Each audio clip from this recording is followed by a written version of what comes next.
नमस्कार, मैं हूं आपके tarot card reader and numerologist Silky Singh और आज हम बात करने वाले हैं मई के महीने में आपके राशिफल की। मई का महीना आपके लिए कैसे रहने वाला है, किन चीज़ों का आपको रखना है खास ध्यान, आज हम उसके बारे में बात करेंगे।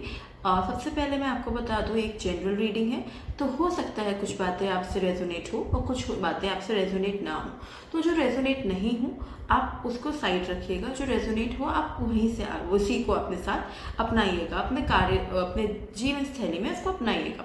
इसके बाद मैं आपको बता दूं, कई लोग मुझसे पूछते हैं कि हमें यहाँ पे चंद्र देखना है, चंद्र राशि से देखना है या सूर्य राशि से। तो जो भी राशि है इससे आप ज़्यादा रेजोनेट करें, आप उसके थ्रू इस वीडियो को देख सकते हैं, या आप चाहें तो आप दो राशि को साथ में देख के भी अपना रीडिंग जो है वो मिला सकते हैं। तो चलिए शुरू करते हैं। सो हाय माय डियर लिब्रास। तो अगर हम बात करते हैं अगर आपके ओवरऑल एनर्जीज की, तो मैं यहाँ पे ये बोलूँगी कि ये जो मंथ है ये बहुत ज़्यादा आपको पॉजिटिव रखते हुए दिख रहा है, थोड़ा मटेरियलिस्टिक होते हुए दिख रहे हो इन ए पॉजिटिव वे। आपका मेन एम यहाँ पे ये है कि how to make my empire a bigger one, sorry I would say how to make my 1 BHK into 4 BHK in very layman language. ठीक है, अगर हम प्रोफेशनल लाइफ की बात करूँ तो ऑल सेट गो वाला हिसाब है। यहाँ पे आगे बढ़ते हुए दिख रहे हो, बहुत फ्री स्पिरिट दिख रहा है यहाँ पे। फ्रीली मतलब आप फ्री स्पिरिट का यहाँ पे मतलब ये होता है कि आपको डर नहीं है किसी चीज़ से, कि अपने ओपिनियन रखने से, आप अपने ओपिनियंस रख रहे हो, अपनी चीज़ों को फॉलो कर रहे हो और उससे आपको प्रॉफिट्स भी मिलते हुए दिख रहे हैं। ठीक है, तो चीज़ें जो है ना ओवरऑल अगर मैं करियर वाइज बोलूँ तो स्टार्टिंग मई के फर्स्ट सेकेंड वीक्स में, फर्स्ट हाफ तक चीज़ें जो है बहुत पॉजिटिव रहते हुए दिख रही हैं।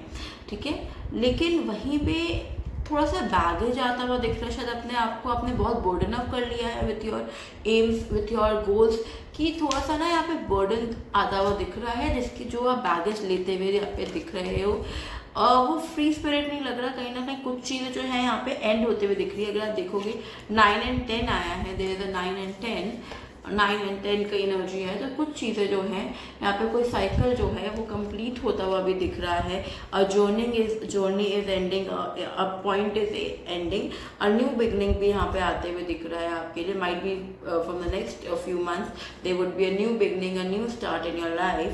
वहीं पे अगर हम पर्सनल लाइफ की बात करते हैं तो क्या हो गया है आपको लिब्रस, मुझे समझ नहीं आ रहा है, क्योंकि कहीं ना कहीं आप बहुत ज़्यादा क्या कहते हैं उसको, आप मतलब बहुत there is lot of unknown fear. आप शायद जो चीज़ जो आप देख रहे हैं शायद एक्चुअली वो ट्रुथ नहीं है, तो बहुत जल्दी किसी को बिलीव मत करिएगा, बहुत सोच समझ के, या अपने किसी बहुत क्लोज वन को जो इस पर आप रियली ट्रस्ट कर सकते हैं उनसे ही डिसाइड करके कोई डिसीजन लीजिएगा। In case you want to take any decision, there is a lot of fear from your own people in the starting month, जिनको आप अपना मानते हैं ना कहीं उनसे ही फियर आते हुए दिख रहे हैं आपके लिए, जिसकी वजह से आप शायद कहीं ना कहीं बहुत ज़्यादा लेस एक्सप्रेसिव भी हो रहे हो, चीज़ों को अपने तक रख रहे हैं, बहुत ज़्यादा आप चीज़ों को ओपनली बात नहीं कर रहे हो, your things keeping things on your by your self कहीं ना कहीं। और कहीं ना कहीं आप अपने आप से ना अपने आप से अपने किसी अपने से बहुत ज़्यादा हताश हो, बहुत ज़्यादा अपसेट हो कि कोई एक चीज़ है जो आपको शायद पिंच कर गई है और उसको ना आप पकड़ के बैठ गए हो। छोटा बच्चा होता है ना, मुझे चॉकलेट चाहिए, वो अब आपको चॉकलेट नहीं मिल पा रही है, बट आप उससे पकड़ के रख लिया कि मुझे वही चॉकलेट चाहिए तभी मैं यहाँ से हिलूंगा या हिलूंगी, तो वो वाली एनर्जी बहुत ज़्यादा दिख रही है। ठीक है, और अगर हम आगे बात करें तो ये चीज़ थोड़ी सी सॉर्ट होते हुए दिख रही है। जितने भी आप क्या कहते हैं इंट्रोवर्ट्स हो रहे थे, जितने आप अपने आप चीज़ अपने तक रख रहे थे, वो सारी चीज़ शायद आपको कहीं ना कहीं फेवर करते हुए दिख रही है। आप रिस्क ले रहे हो, आप देखोगे इस लेडी को, ये कितने पतले से रॉड से चढ़ रही है और कितने आराम से क्रॉस कर रही है।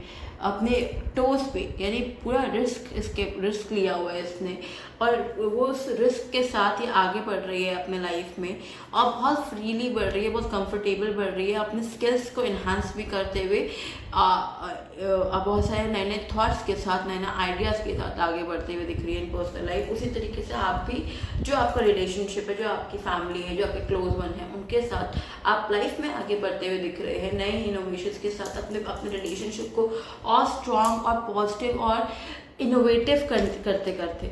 ठीक है, तो ये थी छोटी सी reading. Overall this month is going to give you a lot of materialistic value, materialistic profits. So कहीं ना कहीं ये मंथ आपके लिए करियर वाइज बहुत अच्छा रहने वाला है। तो इस बात को सुन के खुश हो जाओ और अपने काम पे पूरा फोकस करो। ठीक है, फर्स्ट थिंग, चैनल को सब्सक्राइब नहीं किया तो ज़रूर कर लीजिएगा, लाइक शेयर कमेंट करना तो बिल्कुल मत भूलिएगा। Thank you so very much, all the very best and नमस्ते।